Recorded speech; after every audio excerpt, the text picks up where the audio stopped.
nesse vídeo eu vou mostrar como o final de Jujutsu Kaisen foi mal interpretado pela boa parte dos fãs e mostrar que na verdade não é tão ruim como as pessoas pensam que ele é.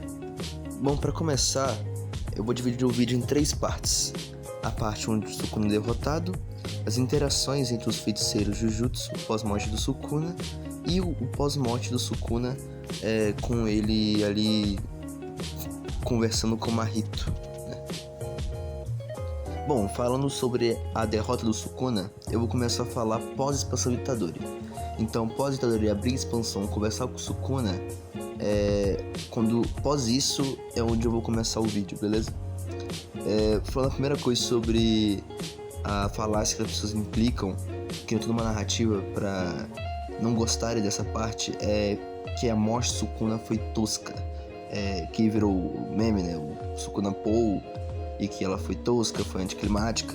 Só que as pessoas não entenderam qual é a essência de Jujutsu Kaisen, que não importa o quão forte você seja, o quão impactante você seja, o quão foda você seja, você pode morrer de maneira crua, patética, nua, sabe? Não importa se você é um Gojo, se você é um Sukuna, ou se você é um Kusakabe, não importa. Você pode morrer a qualquer momento, de maneira crua e brutal. Então eu acho que o Gekutami ele mostra isso não só com o Gojo, mas com o decorrer do tempo, com um exemplo que a gente tá falando aqui agora, que é o Sukuna. Ele morre dessa maneira pra mostrar que não importa o quão forte você seja, você é apenas uma ferramenta no sistema Jujutsu. Então eu acho que esse argumento de dizer, eu não gostei porque foi tosca, tá ligado? Não faz muito sentido com o que a obra impõe sobre quando essa ação acontece. Essas mortes, digamos que patéticas, anticlimáticas, brutais ou cruas.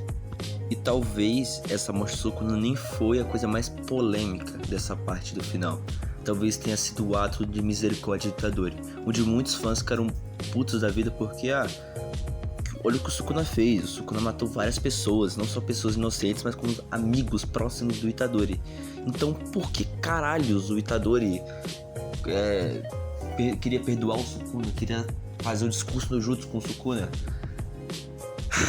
Tá, vamos lá. Beleza, é polêmico, é algo que talvez as pessoas não esperavam, pode até ser, mas tem explicação com isso, tá? O que acontece? O Itadori desde o início nunca lutou por vingança, ele nunca fez isso. Desde o primeiro capítulo do mangá, o objetivo dele é dar significado à morte das pessoas. Ele não quer repetir o ciclo de ódio, ele quer quebrar o ciclo, tá ligado? Ele quer fazer o contrário. Ele só matando o Sukuna só prova que ele tá só continuando um ciclo que ele prometeu quebrar. Então não faz sentido ele só matar o Sukuna.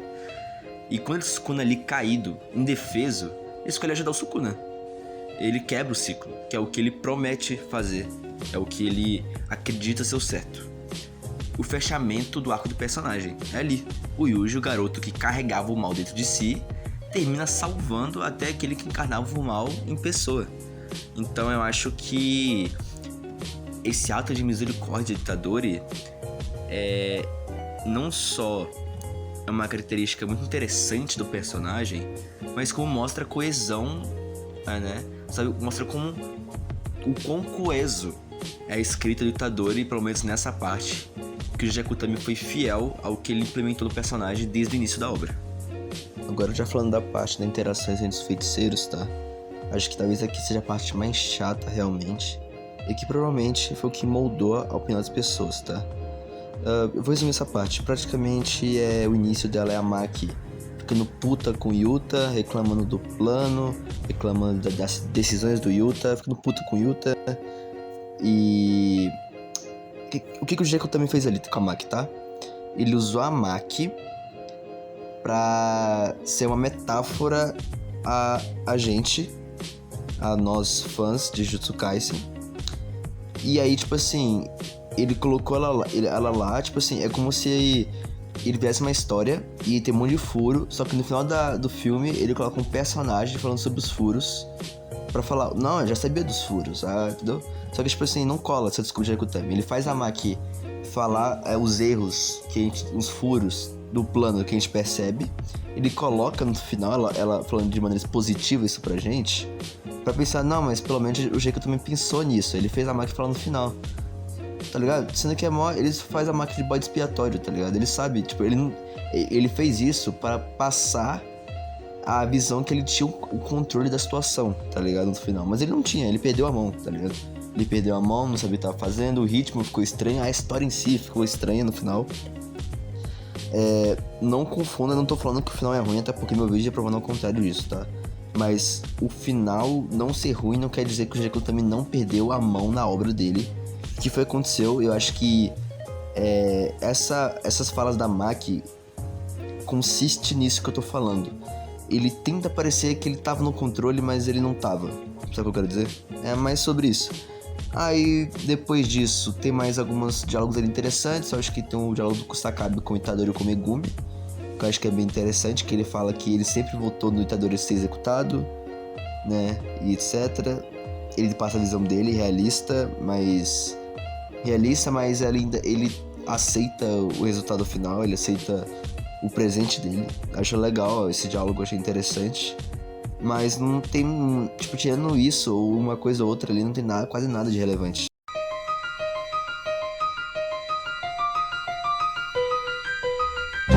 Eu acho que essa parte que talvez puxe pra baixo o final. Não deixa ruim, porque tem, como eu disse, tem coisas legais ali e tal. Tem momentos engraçados e tal, mas talvez seja a pior parte do final. Só que eu acho que isso não é o suficiente pra tornar um final ruim, né? Só é um final, tipo assim, eu acho que ele não teve um clímax. O clímax foi pro final, mas não foi literalmente nas últimas páginas, nos últimos capítulos, deu pra entender? Teve uns 5 capítulos sem clímax, digamos assim. 5? Não, acho que foi um menos, acho que foi uns 3, 4 capítulos sem clímax. Só foi mais diálogo e mostrando como o resultado de tudo aquilo. Por exemplo, de Kimetsu. O Muzan morre e tem mais, sei lá, uns 6, 7 capítulos depois da morte do Muzan. Então o final em si não tem aquele clímax, é igual com Jujutsu, tá? Mas eu acho que nesse caso não foi tão ruim como de Kimetsu, eu acho que tem coisas legais, diálogos interessantes. Só que eu acho que poderia ser menos, eu já que eu também perdi muita mão. Tem um capítulo inteiro só de diálogo e boa parte é irrelevante. Agora eu vou falar do último capítulo de Jujutsu Kaisen, que é o final do final mesmo, que é a interação do Mahito e o Sukuna no pós-morte, tá? Vamos lá. De maneira bem nerd, mas eu vou explicar o que acontece. Assim, pra mim essa parte é a mais bem escrita de Jujutsu Kaisen. Talvez não a mais bem escrita, mas uma das mais bem escritas. Porque é que o Sukuna finalmente encara o que ele sempre evitou, tá ligado? Que foi ele mesmo. O Sukuna sempre evitou ele mesmo. O Mahito parece como uma espécie de espelho, tentando, tipo, comparar a filosofia do Sukuna com a dele mesmo. Só que aí o Rei das Maldições deixa claro, né, que é bem diferente da do Mahito e que ele não foi de ódio humano como o Mahito foi. Ele escolheu ser o que é, ele teve escolha, diferente do Mahito, né. Isso dá encerramento quase filosófico pra história, né, mostrando que no fim o Sukuna não é um monstro por acidente, ele é um reflexo extremo da liberdade humana, né. Que quando ele tá com fome, ele come, quando ele quer matar alguém, ele mata, e é isso. Ele ser forte, daí ele poder de escolha, entendeu? Ele ser forte, se eu quiser eu faço. Quem vai me pedir? Ninguém. Eu posso fazer, então eu posso. Então eu acho que é isso, mas sobre esse final de Sukuna. E termina depois com um abrigo meteorológico lá.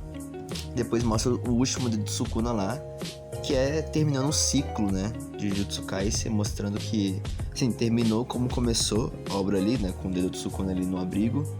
E eu acho que é um final que as pessoas elas não olham com bons olhos, porque talvez tenha aquela parte meio maçante do diálogo deles, que é muito diálogo, alguns meio inúteis. Só que eu acho que as pessoas pesam muito a mão nesse final, que eu acho que é um final decente. Acho que é um bom final pra Jujutsu Kaisen. Eu acho que, olhando assim, no contexto geral, eu não imagino finais tão bons como esse. Claro que deve ter um ou dois finais ali que você pode pensar que serão melhores que esse. Só que esse ainda é um dos bons finais de uma obra que foi pra Jujutsu Kaisen, que já é uma obra bem subestimada, Jujutsu Kaisen pra mim. Não acho uma obra-prima, mas eu acho que ela é melhor do que as pessoas falam.